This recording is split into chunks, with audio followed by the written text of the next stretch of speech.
why has Cincinnati matched up so well with the Chiefs? Because that's another storyline this week. Can Cincinnati win their fourth straight against Kansas City? Why have they matched up so well?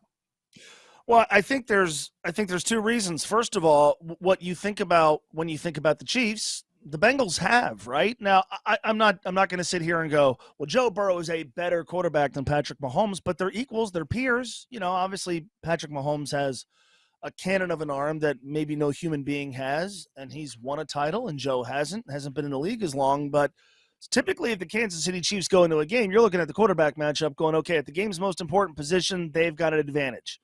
Even if you think Patrick Mahomes is better, the advantage isn't so stark that it tips the scales dramatically in favor of the Kansas City Chiefs. You think of their offense and the skill guys they bring to the table. Obviously, that's changed since they traded Tyreek Hill. Well, the Bengals have elite skill guys.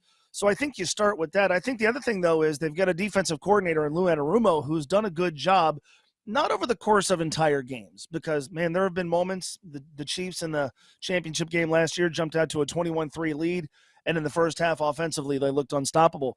But there have been stretches in the game where the Bengals have just, I think to a degree, been able to confuse Patrick Mahomes. I think if you look, I was watching it, NFL Network showed it last night, the AFC Championship game. If you go back to the second half and overtime, they dropped so many guys in the coverage. I think it dramatically confused Patrick Mahomes. They showed him different looks in the regular season game this year. They've been able to do things that other defenses haven't been able to do. It's also they've got good personnel.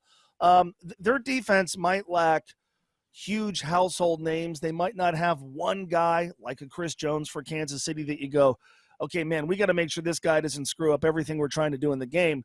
But they don't have any holes. They've got a good front seven. A good secondary. Now, this week, they've been playing the last 2.5 months without their top cover corner, and that's obviously going to continue, so they got to figure that out. But they've also done a good job on Travis Kelce. Go back to the first time they played last year in the regular season. Travis Kelce didn't have a second-half catch. This year in the regular season, he didn't have a first-half catch, and they forced a huge turnover from him in the fourth quarter.